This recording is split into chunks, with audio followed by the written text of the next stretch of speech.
When we talk about what a budget is, what you're trying to do is make sure your income is more than your expenses. I mean, that's the goal initially of why do you have a budget.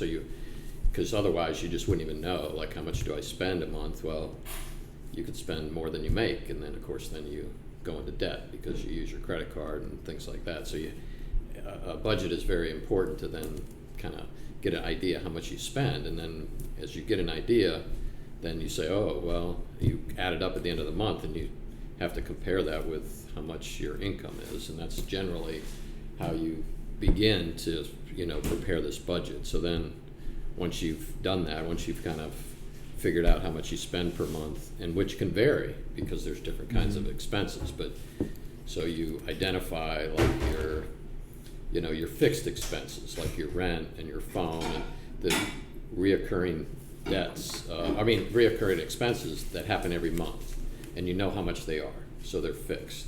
But then you have your variable expenses that are like, just even groceries that could change from month to month, or entertainment going out, or the car. If you own a car, then sometimes there's expenses, and so there's those variable expenses that you have to take in and kind of figure out, well, how do you factor those in?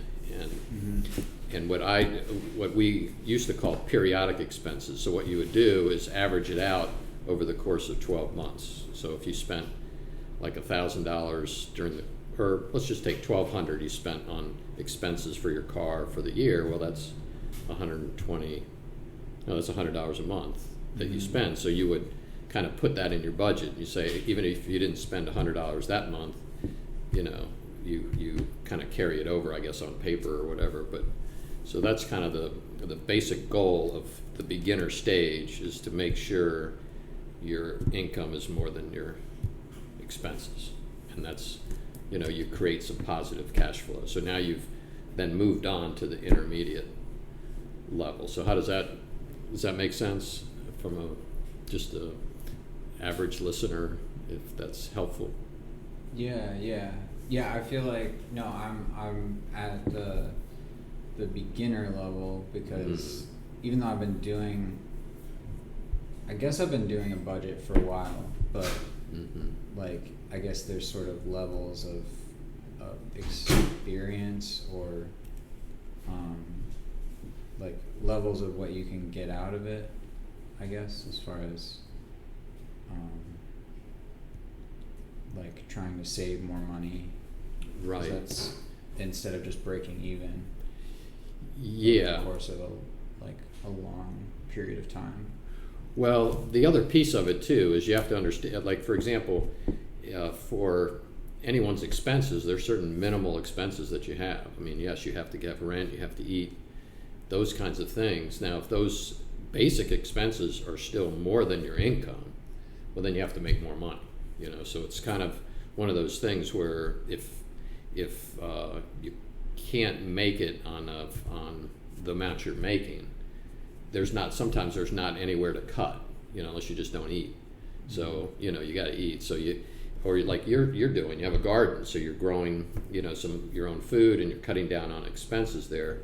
But ultimately, there's got to be a basic level of income that you have to say, okay, well, at least need to make this much so that I can cover my expenses. So there's the expense side and there's the income side. So there's sometimes you can cut expenses, but if you're down to the bare minimum in your expenses, and you're paying rent and that sort of thing, then you have to make more money. So to create that, like you said, to positive, so that you're now in a place where you're positive each month. If you're positive each month, then you can start, putting money aside, and then we can talk about level 2, kind of the intermediate level. But that's the beginning, because most people, there's a good percentage of Americans that are living paycheck to paycheck. I mean, that's what you hear, paycheck to paycheck. That's really what you're doing. You have enough money, just enough money from one paycheck to cover things. But then if you get hit with, again, a medical expense or a car expense, now you're using your credit card. And now, and you're using it the wrong way. A credit card shouldn't be used because as an emergency fund type thing. I mean, it's used for convenience. As long as you can pay off your credit card monthly, But if you get into the pattern of not being able to pay off your credit card, now you have another problem. Now you're paying additional interest on the credit card, and now you're going down this, kind of the negative balance. And then it's hard to, people get into this pattern, and then they get into debt, and then it's, very difficult to get out of debt when it starts going down that path where you're, just the expenses are just more than the income consistently. So, but getting to your point, then yes, you have to, once you figure out what your budget is, how much you spend on a monthly basis, then you can, either adjust the budget on the expense side, or you adjust it by saying, oh, well, I might need to make more money. Yeah, so that, it's kind of one of these. It is like, the idea of it is simple, but why do you think it's hard for so many people to? They don't plan. I don't think they really do, sit down and really plan for those unexpected expenses, and they don't include them in the budget. You see, they say, oh, well, this is my budget, this is how much I spend, but no, there's other expenses that are what we call the periodic expenses that you have to budget for. So if you're budgeting for those, then you realize what your real budget is, and then you have to make that much more to cover those expenses that maybe haven't happened yet, but they're part of a budget. And I don't think many, and even when we, me and your mom got married, we took some courses even, because we didn't even understand, we didn't even think about that, what we call the periodic expenses, and those are the medical expenses that come up, car expenses, car repair. You have a used car and you have a big repair, $500, $700, you don't have, you got to anticipate that. Okay. And put that in your budget. Put those kinds of things in the budget. So then you have a realistic view of how much your expenses are, and then on the income side, you see if that's a positive or you're in the negative. And that's really, like you said, in terms of the people. Most people don't do that. They don't plan they don't know what their real budget is, how much money is going out, or can potentially go out. Okay. Yeah. So it seems like that's a key thing, is knowing what the actual expenses are, including the emergency things, especially. Yeah, you can call them emergency things, but you can also call them periodic, I guess, would be probably more likely, because it's only an emergency if you're not expecting it, I guess. But you can expect your car to break down at some point. That's true. So it's only an emergency because you don't have the money. Then it becomes an emergency, I guess. But if you plan for it, then it's not even an emergency. It's just, okay, well, we already I anticipated we're going to spend a certain amount per year on our car, and that's, so I just wanted to rephrase that, because when you call it an emergency, you're thinking like it's not really something that you expected. Yeah, that's true. It's kind of depends on your perspective. If you didn't expect it, then it seems more like an emergency, I guess. Sure, and and things may not happen. Like if you have a car that's well taken care of, then or a newer car, it's going to have less expenses, but you might have a monthly payment on the car. So that's another, we could get into a little bit more in the immediate or advanced in terms of some other things that you can start to do as you have a positive cash flow. Once you get past the basics, you could call it like level 1, 2, and 3 too, because level 1, you got to pass that first before you can go on to level 2, because you have to have a positive cash flow before you can say, oh, well, now when I think of intermediate, I think of more planning, a little bit more planning, and we can talk about that, what that kinds of things we can do to help, help that budget, or help you with overall financial, let's call it being financially healthy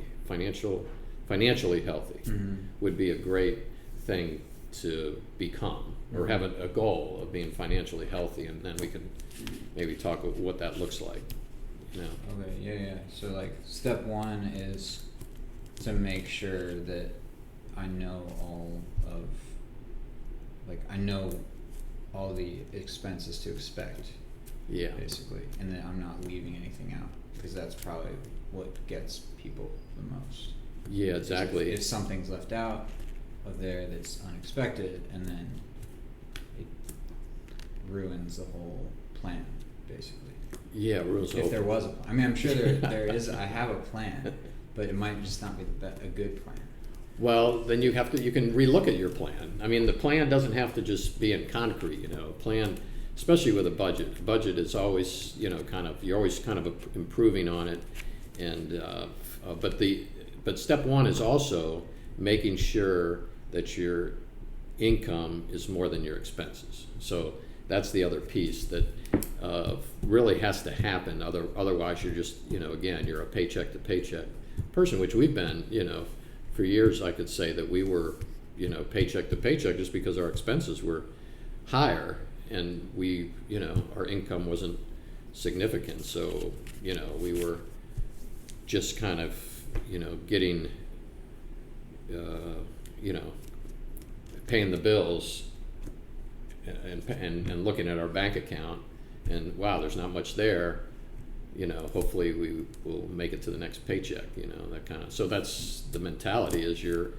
kind of are barely, you know, you're not I guess getting ahead, I guess, so to speak, in the culture that we live in. To, you know, when you hear about getting ahead, and that's, you can't get ahead if you're have a negative cash flow, meaning that your expenses are more than your income. Because if your expenses are more than your income, you are using your credit card, is what you're doing to make up the difference,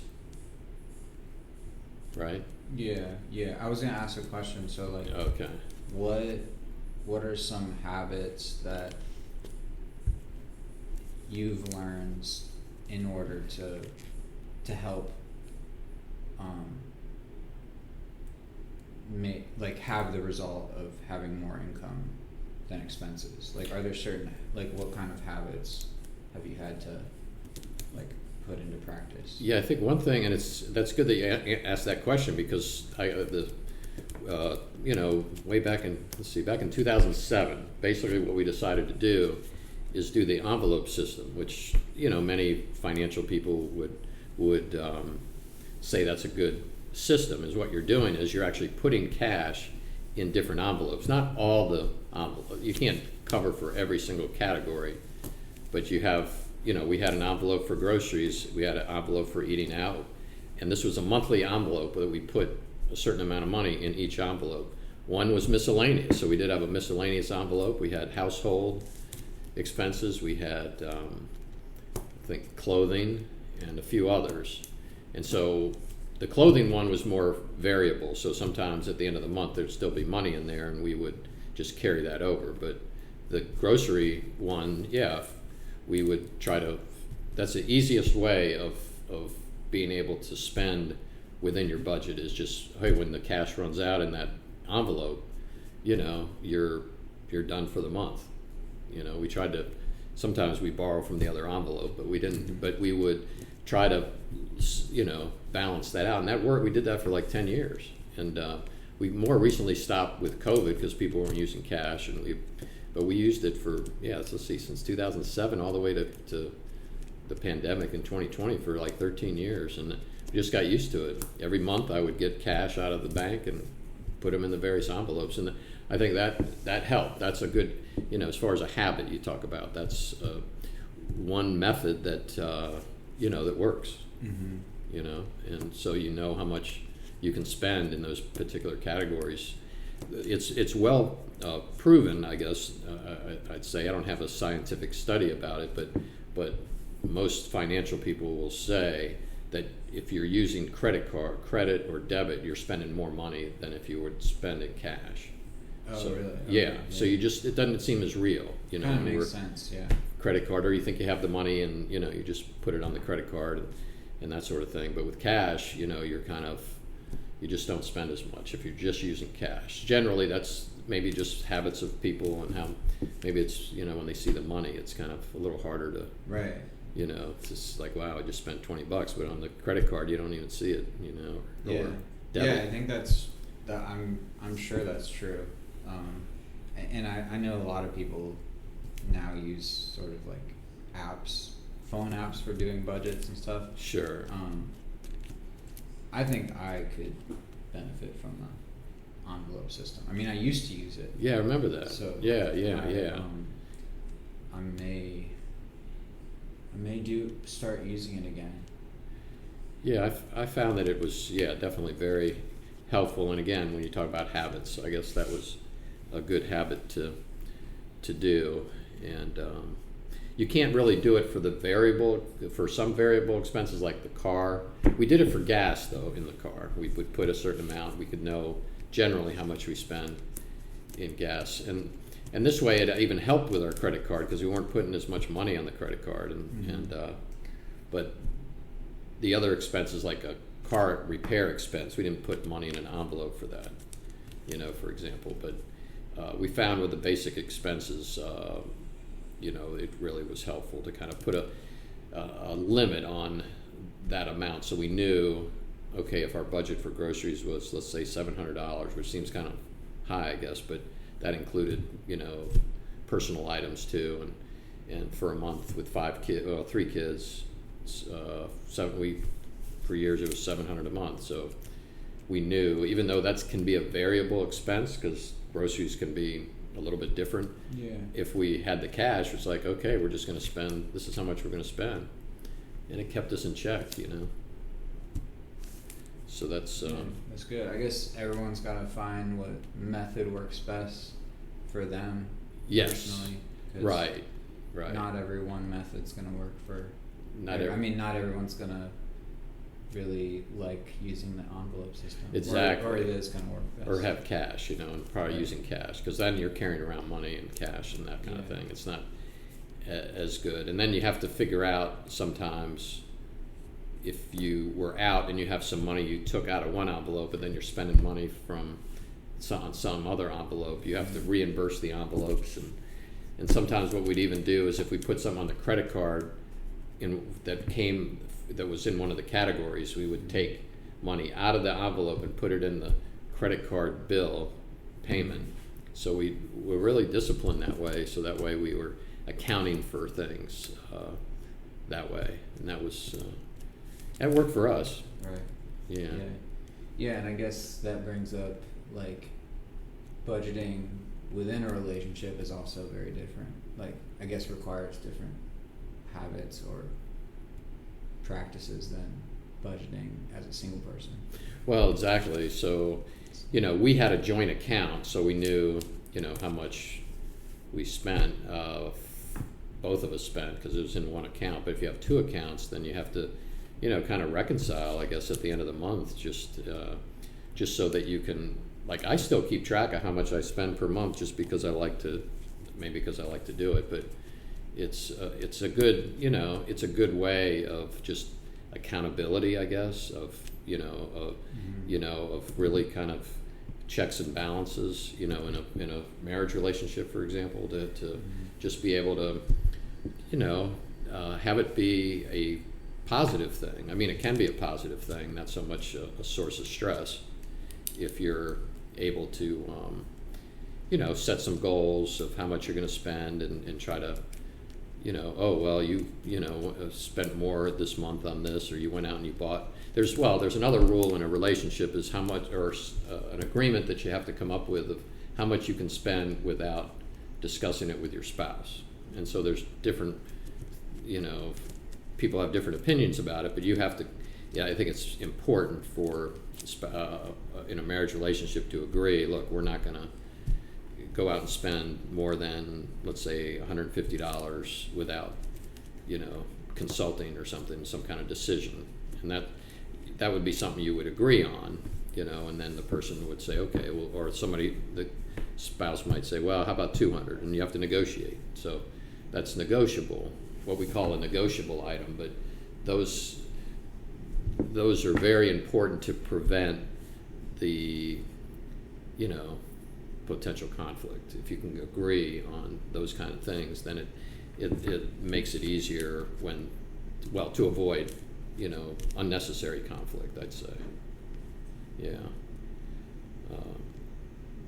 But financial issues with spouses, yeah, I mean, in a marriage relationship, because there are two of you, then it is more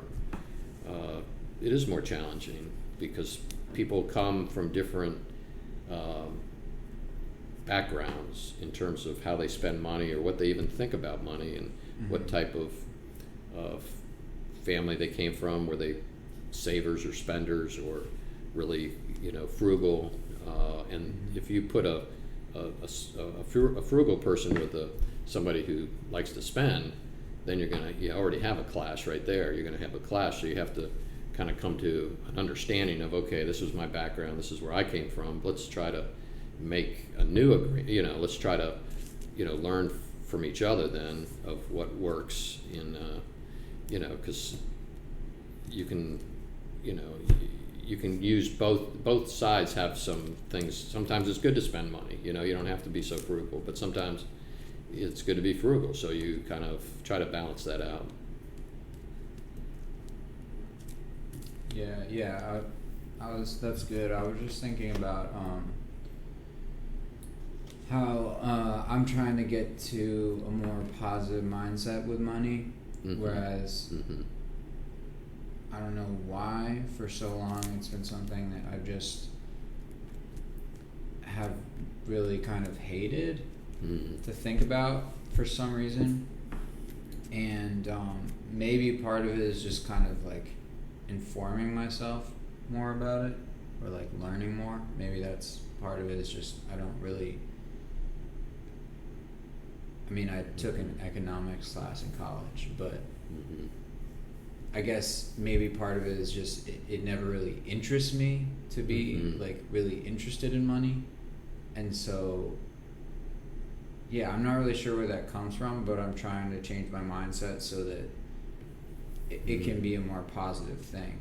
And I'm wondering like how I can get from sort of having this kind of bad taste in my mouth about money to making it something that could be positive, something that I don't dread thinking about or dread thinking about or planning about. Yeah, well, that's a good observation, Johnny, because I think that can prevent you sometimes from just thinking about money. Then, if it causes stress, for example, and for whatever reason, maybe that's, if you look back, maybe there were some things that occurred with money, that it became a stressful thing, because money can be very stressful, especially if you don't have it, and you need it. That's a stressful thing. But I think the education aspect of it and would be helpful to just kind of, because money isn't good or bad. I mean, the Bible talks about the love of money is the root of all evil. Okay, so if you really just love money too much, that can be a problem. But money is just an exchange. I mean, it's an exchange. That's the way we buy things and the way we do things is with money. So it's just a piece of paper, really. But ultimately, I guess it would be helpful probably to look back and see where, did money, the issue of money, did it cause stress? And maybe by learning more and just it can reduce that stress and a little more planning, and it could turn into, like you said, a positive thing, because then you can look at the end of the month and say, hey, I set these goals and I set this plan, and hey, it worked, and now I have this much money. What am I going to do with it? This excess money, we can kind of talk about that as far as what does that mean. And that's a positive thing. If at the end of the month you have extra money, it doesn't mean, there was a time like when I would get extra money that I didn't expect. In my mindset it was, oh, I can spend it because I got extra money, and that was, I don't know where I got that mindset from, but that was something that I could say to myself, oh, I got extra money, I could save it. And I did kind of change that into, when I get extra money, I'd sometimes just put it into savings, and that was another positive thing. Because I think if you do have, some positive cash flow, and then you're able to do some things with the money, like put it in savings or even get to a point where you can make the money work for you, then it becomes more of a positive thing. I mean, money is then it enables you to do things you want to do because you've planned for it. Because sometimes, people will just go on vacation even though they don't have the money, and now they come back, and it's the same thing with Christmas time. People spend, put $1,000 on their credit card, then the bills come in January, and then they start, oh wow, how am I going to pay for this kind of thing? And then there you go. That creates stress as well with money. So, but anyway, Johnny, that's a good observation. I think it's good to talk about these things and learn about them, and you become more able. I think you'd be more able to want to kind of, be more comfortable with money. Yeah, I think that's a good point as far as like money can be a cause of stress, but it's not good or bad. And I guess if I am able to plan, if I'm comfortable with my plan and I trust myself that I can follow through with it, then it shouldn't lead to more stress, or it doesn't have to. Yeah, it could actually reduce the stress. Right. Yeah, because you've made the plan. I think part of it, like you said, you might feel, some people feel discouraged because they, again, they want to live on a budget, but they haven't, thought about all the things that go into a budget, and then it just gets discouraging because it's like, wait a minute, I planned this, I didn't spend too much money here, but I had this unexpected expense that I had to pay, and you start to feel like you can never, get out of the same cycle, and so that can be discouraging. This cycle again, this paycheck to paycheck cycle, and the way out of it, I guess, is one, don't be too discouraged. Know that, okay, well, where did I go wrong with my plan? Did I not include this? Okay, well, let's figure out your budget. Maybe your expenses may be more than you thought, and then it's like, oh well, maybe I should just maybe I do have to get this second job just to get myself out of debt, and that way then I can get back to just this regular plan of just taking care, because there's the debt part. If you have some debt, then once that's paid, then it's out of the budget, but as long as you have the debt, then that becomes part of the monthly budget expense. But it's kind of like a car payment. So if you have a car payment of $300 a month, well, once you've paid that off, then you no longer have that as an expense. So I think that's the thing. The idea of getting rid of debt is, some people in their budgets, I mean, that's just part of their budget, is some debt, and then it's going to be more difficult to get past that first stage, if you're just constantly just paying off debt, because that makes your budget, your expenses higher, and it doesn't leave much margin, I guess. When we talk about the difference between income and expenses, if there's not much margin, then anything can tip, anything that happens during the month can tip that expense going over, you're over budget,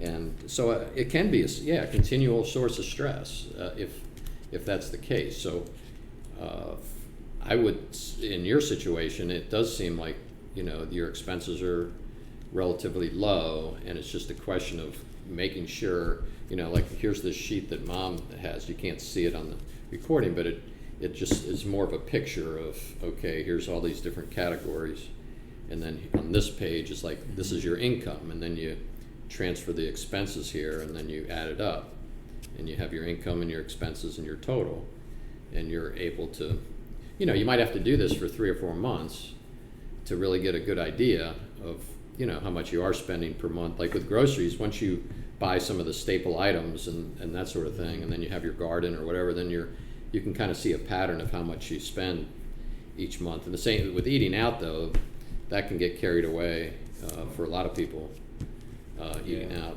But this sheet that's in front of me kind of has a way of tracking your expenses, just like an app would or whatever. But you can, if you do it for 3 or 4 months, tracking your expenses, and you start seeing the patterns then of how much you spend in these areas.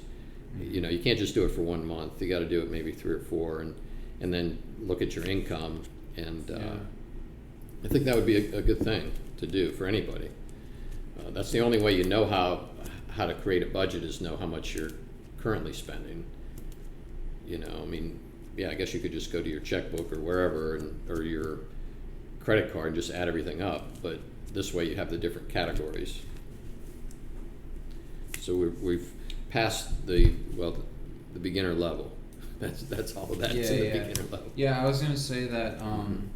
I think also a big part of the struggle for me has been the inconsistency on the income side, because like for so long my income wasn't stable because I was trying to figure out what I'm doing for my career, and like also being self-employed for a while is like can add some extra like amount of complexity, I guess. It's like saving for one, just like it not being stable, so the income varies month to month, and then it's like harder to plan for that, or it's less consistent, so it's harder to, it's just another variable that I think makes it a little bit more difficult to keep to the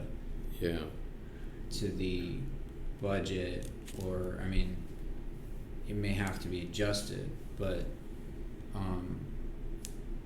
so that was something that I think made a big impact in adding an extra layer of difficulty when I was already at level 1. So I think I maybe made it hard for myself without really knowing it, and then right. And until looking back and reflecting on it. But so like, yeah, I mean, I think now that I know, I can see how inconsistent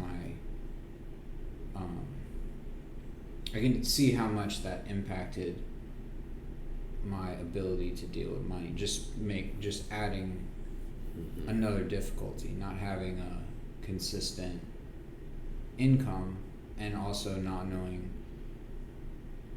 really knowing what I'm doing with my career, or like having that as a question mark, a struggle. I think that also impacts the way that I think about money, because money is directly related to the job that I'm doing.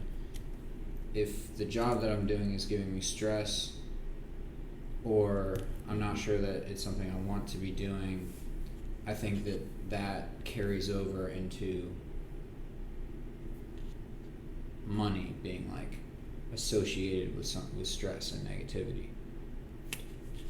Well, yeah, no, that's a good point. Well, for some people, being self-employed is a good thing. And for some people, it's not, because it's for some people, it's good to know exactly how much I'm getting each month, because then if you're working for salary, or you're working somewhere, how much you're going to get, and that for a lot of people is definitely a lot less stressful. Like I've been self-employed, so I'm used to it, and I've got to a point where it is pretty steady. But yeah, when it wasn't steady, it's very stressful, because if the income's variable, like you say, then yeah, you don't know, am I going to be able to pay this bill? Am I going to be able to pay that? And so, until you get really established in whatever you're doing in self-employed capacity, it takes, it could take 3 to 5 years to really get a stable income from trying to build something on your own.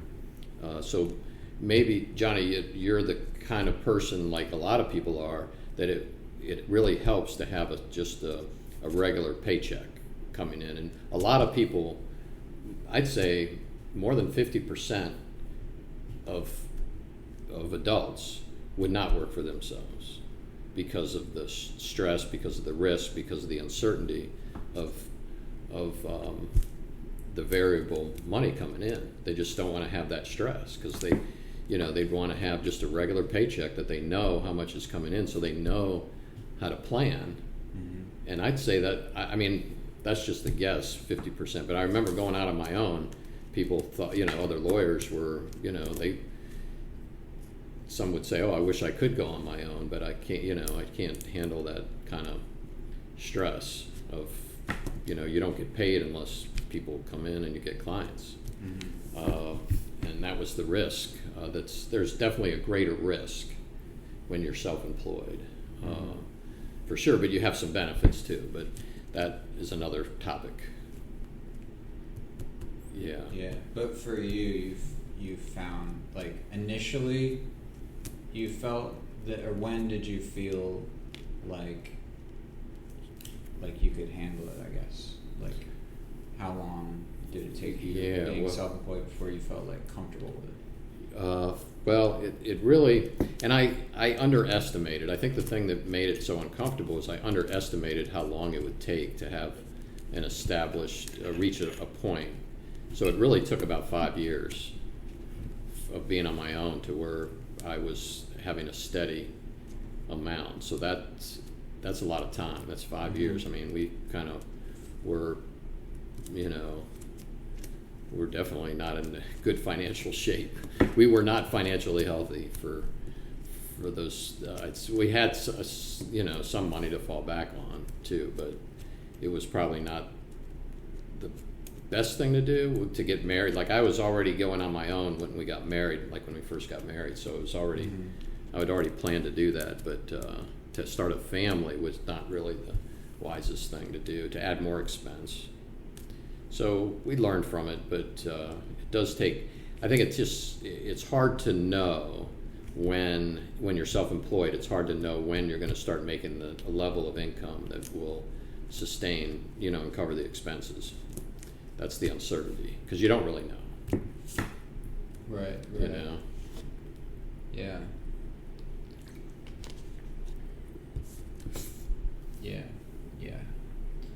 I definitely underestimated that as well. Yeah, it's easy to have a lot of what's it called? Just like a lot of optimism, right? Getting right out of college, and then not really knowing what to expect in reality from a career. So, but yeah, I guess time is the only way to know sometimes. No, that's right. And sometimes you take the chance. It's, but it's then you also then at some point you have to,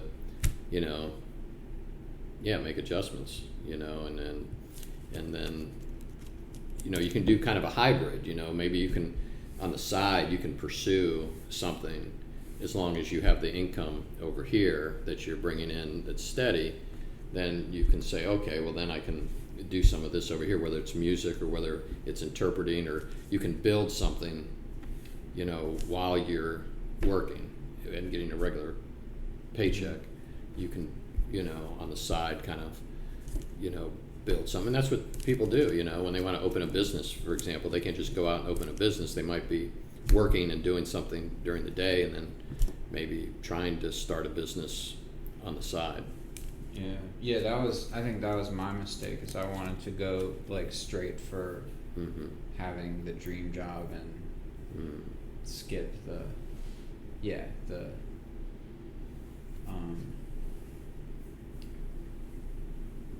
part I was missing the part about having the consistent income and just wanting to have like the dream job and do what I'm passionate about. Oh, right. Instead of like realizing how important it is to have that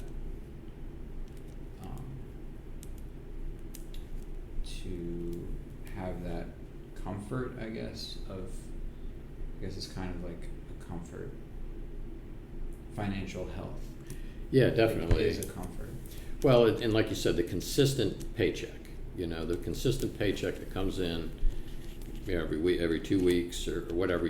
How much you're going to get every 2 weeks, and that then if that's enough, that's the question then. Okay, the amount you get every 2 weeks, is it enough to at least cover my expenses and get past level 1? And then we can talk about level 2.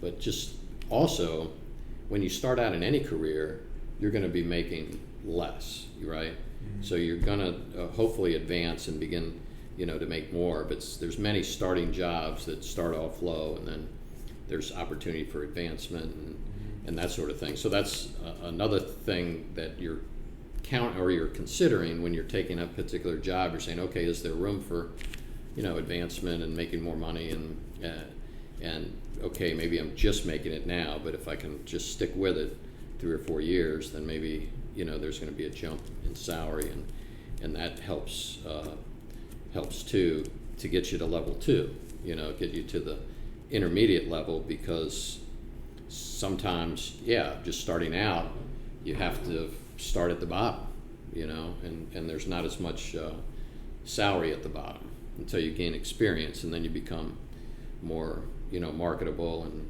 being able to start making more money. And then, if we talk about level 2, what I think about it when I think about level 2 is now you have, you've established a good budget, you've stayed on a budget, and now you have each month not only extra money to cover the expenses, variable expenses, but now you pay yourself.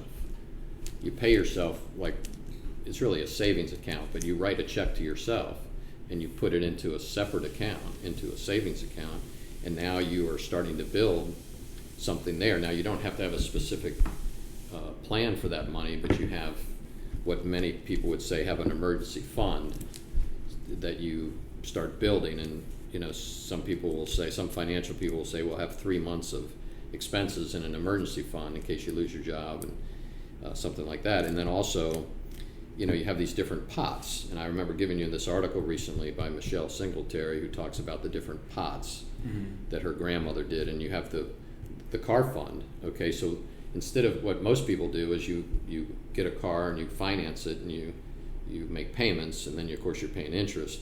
Well, the other way is you just buy a used car for maybe less than $5,000, or maybe you've saved. Hopefully you don't have to make payments on it, and you start having a car. Then you have a car fund where $300 a month you're putting into another savings account, and you're building that up so you can eventually know that you're going to need another car eventually, and then you could have a vacation fund. You could have like 5 or different funds that you could begin to have.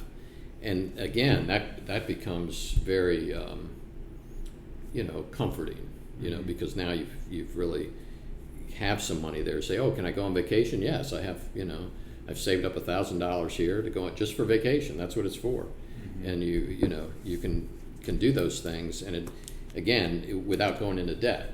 And see, so now in level 2, you've paid off your debt. You have, these different.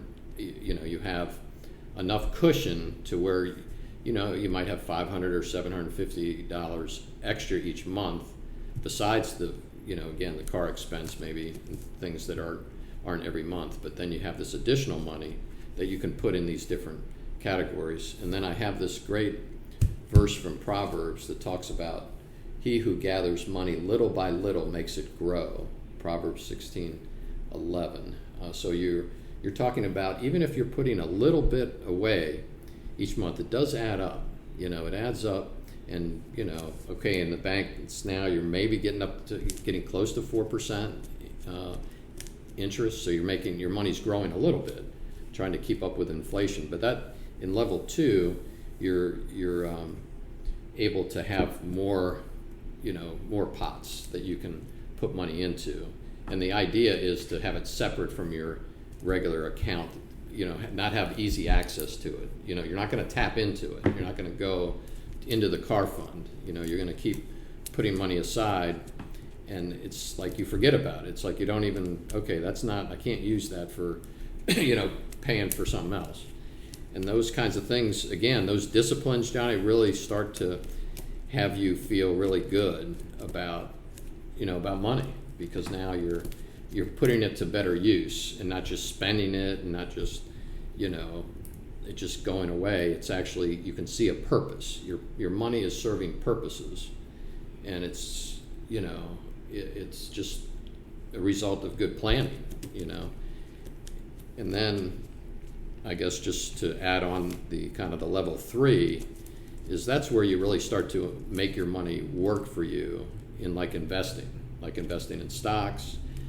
You know, the stocks, historically, stocks make 10 to 12% of, now it hasn't the last couple of years, but if your income is growing at 10 to 12%, you see now your money that you put away is actually growing. You know, it's not just sitting there in the bank. It then goes into buying stocks, and over time, if you keep it in the stock market, then it can grow 10%, and 10% adds, you know, it starts adding up more. Or then that's where buying a home sometimes can be a good thing, because the home increases in value, and so when you go to sell it, it's, you know, you make money off the property, as opposed to renting, where you're just giving $700 or $1,000 a month or $1,500 a month, and you don't get anything back. But if you buy a home, you're investing. Every time you're paying the mortgage, the money that you borrowed, and the value of the house is going up, you're getting something in the end. So the people that really get ahead, you know, are ones who are now not only, you know, paying their bills, but they're making their money. They're putting good use to their money. That was one good decision we made, is, you know, we did buy a home, and although it was a bit of a stretch when we got it, you know, it's gone up almost threefold, almost tripled in value, the house. So your money is, you know, by investing in home, your money is growing, and especially with property, it has the potential sometimes to be even better than the stock market, because it usually goes up in value. Whereas the stock market, some years it goes down, some years it goes up, but it's that's the kind of the level 3 advanced, is where you're starting to really invest your money in things and making it grow. And that's what even having a retirement account starting now, like I took a while before I started a retirement account, but you know, you put money in that, and that also has a tax deduction on your taxes. When you contribute to your retirement account, you can deduct that off your taxes. So it's a good thing to do, you know, as much as you can. But I still think that's more advanced, being able to put. Sometimes they take it out of your paycheck, you know, for that sort of thing. But a lot of people who work for companies, they have a, you know, 401k, they call it, or something like that, a retirement account. And, you know, you have plenty of time, but it's always good to start young. You know, at age 30, I mean, I didn't even have a retirement account when I was 30, but if you started one, then, you know, 10, 15, 20 years from now, yeah, it'll be significantly higher. Even if you're putting just $1,000 a year in there, it'll grow over time. So that's you know, part of the planning. I mean, part of a budget, really, a really good budget includes, you know, planning for retirement, even if you're only 30 years old. But again, you have to make you know, we get back to the thing, is how much you're making. You know, for a good portion of Americans, they don't make enough to be able to include all those things in their budget. You know, the car fund and the, you know, retirement fund and emergency fund. They don't have, or a college fund, you know, especially, you know, with kids, and then having a college fund. So all of those things are, you know, can be part of a budget, but when you're first starting out, you know, you want to get past level 1 first. You can't just go to level 3.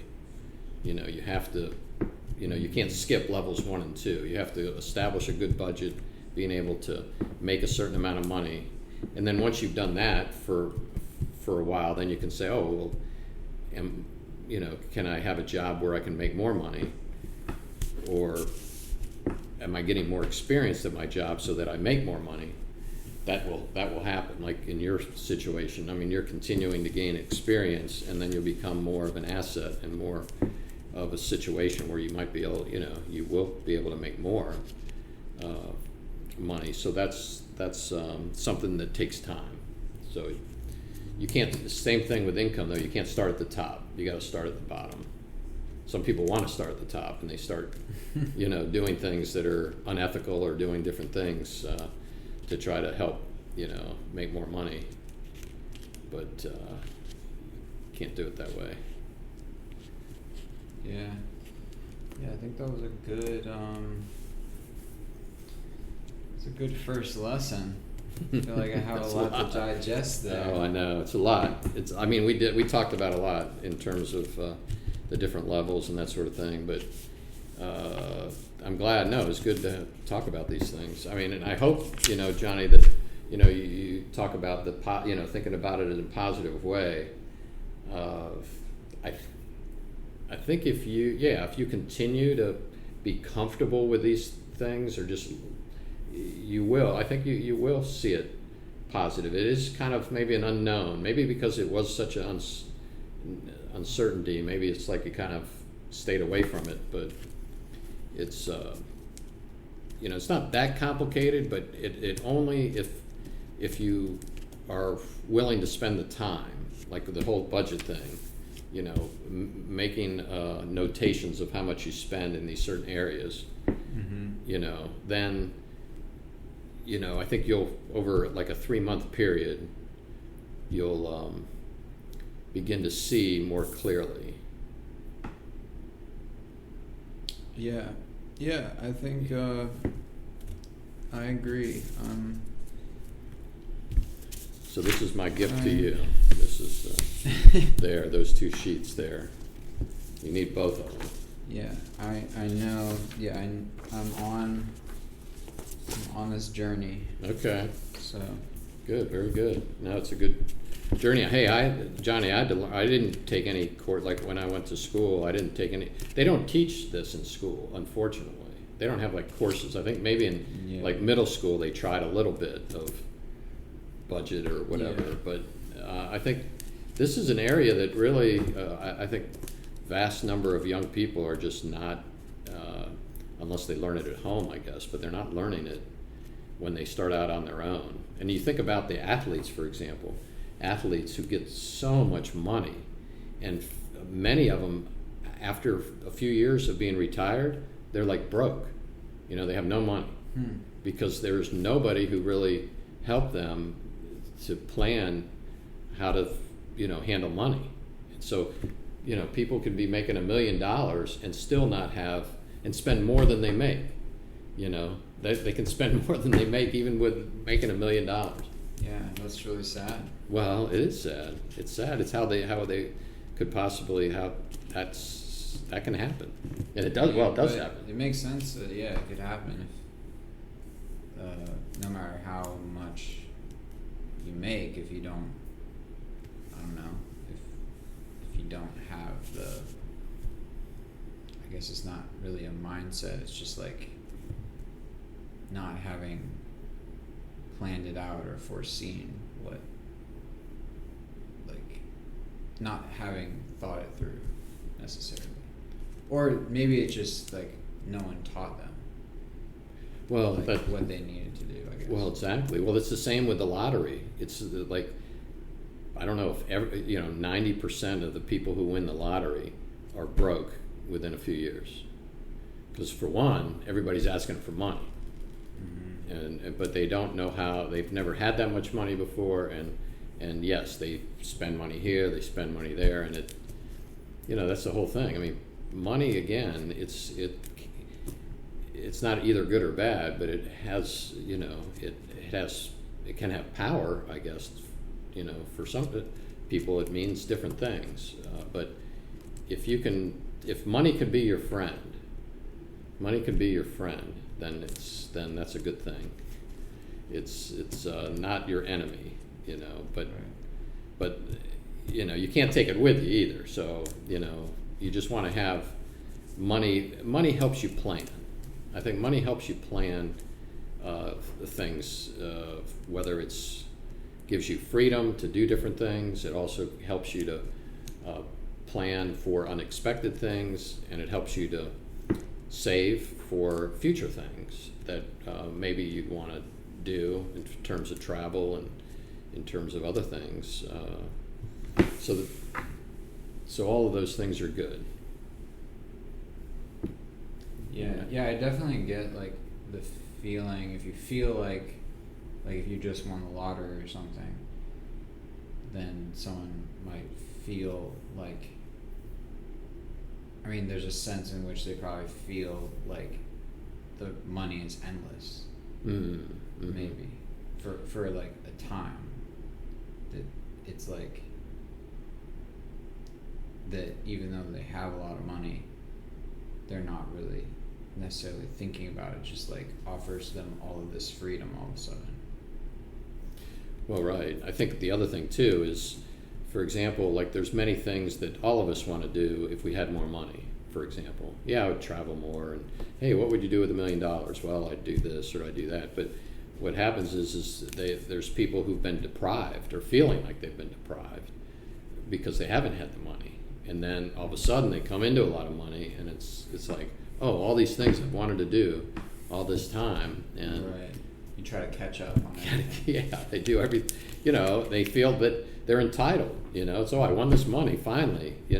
I can do all the things I wanted to do, and you just have to be careful, in terms of being able to handle it. But that's another discussion for another time. When you win the lottery, Johnny, we'll have another conversation about how you can not spend all the money.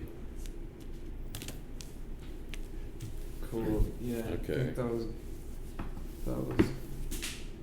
perfect. Okay, good. Yeah, I'm glad that you wanted to talk about it. Yeah.